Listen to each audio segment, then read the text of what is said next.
रत्नागिरी सिंधुदुर्ग लोकसभा मतदारसंघाकडे संपूर्ण राज्याचं लक्ष लागून राहिलेलं असतानाच एक नवी बातमी समोर येते।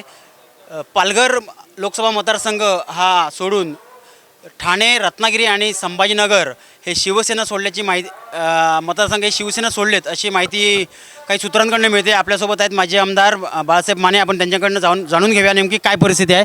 साहेब, एक बातमी अशी येते की पालघर सोडलं आहे आणि रत्नागिरी सिंधुदुर्ग त्याचबरोबर ठाणे आणि संभाजीनगर हे 3 मतदारसंघ एकनाथ शिंदेंच्या शिवसेनेला सोडलेत। आपल्यापर्यंत काय माहिती आहे साहेब? नाही, मी तर रत्नागिरी सिंधुदुर्ग लोकसभेचा सहप्रभारी आहे, परंतु अद्याप अशा प्रकारची काही माहिती नाही आहे।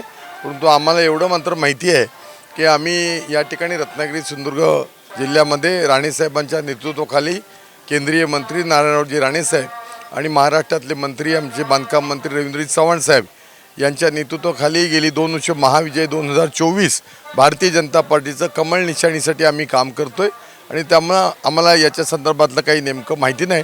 परंतु मला अशी खात्री आहे, मला खात्री वाटते की या संदर्भात सगळे निर्णय हे भाजपचं केंद्रीय नेतृत्व करतं।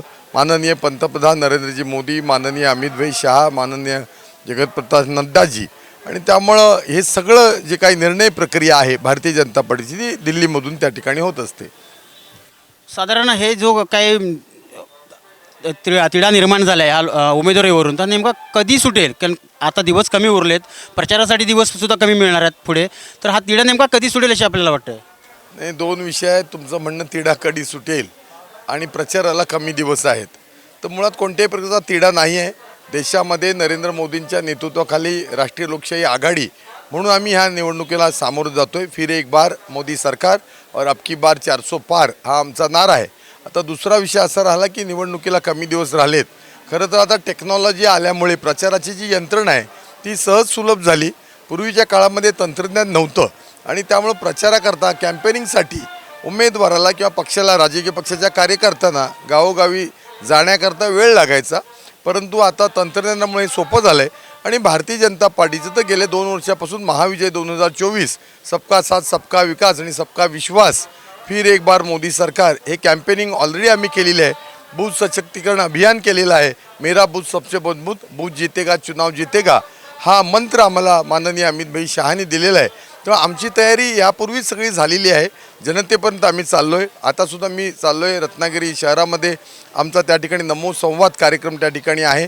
गेले 4 दिवस जवळजवळ 16 माझे नमो संवादचे कार्यक्रम झालेत। एकूण 58 माझे नमो संवादचे कार्यक्रम 15 दिवसामध्ये आहे। 13 तारखेला सुरुवात झाली नमो संवादला आणि त्यामुळे थेट 15,000 लोकांना आम्ही भेटतोय।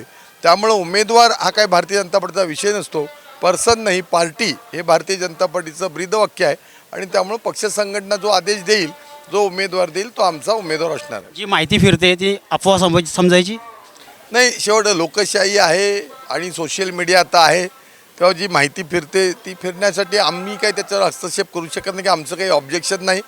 ज्याला जे काय करायचं आहे ते ज्याचा व्यक्तिगत स्वातंत्र्याचा हा विषय आहे, परंतु भारतीय जनता पार्टीचा जो निर्णय होतो तो काही सोशल मीडिया ठरवत नाही। मी सोशल मीडियाचा मान राखून सांगेन, तो वरती आमचे शीर्षस्थ जे नेते आहेत किंवा देवेंद्र फडणवीस, चंद्रशेखर बावनकुळे साहेब, रवींद्र चव्हाण साहेब, नारायण राणे साहेब आणि देशाचं नेतृत्व करणारे पंतप्रधान नरेंद्र मोदी साहेब आणि अमितभाई शहा साहेब हे निर्णय करत असतात आणि त्यामुळे आमचं काम सध्या सुरू आहे।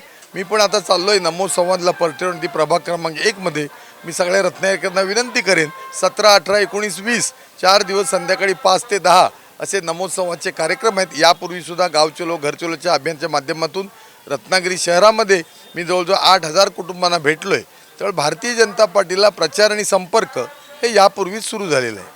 आमची प्रचाराची तयारी पूर्ण झाली आहे, परंतु जो काही निर्णय आहे हा दिल्लीवरून होणार आहे असं मानेसाहेबांनी सांगितलं आहे। कॅमेरामन दीपक मोहितेसह Prashant Pawar, time digital, Ratnagiri. Times डिजिटलला लाईक करा, सबस्क्राईब करा, शेअर करा आणि बेल आयकॉन दाबायला विसरू नका। पाहत रहा टाइम्स डिजिटल।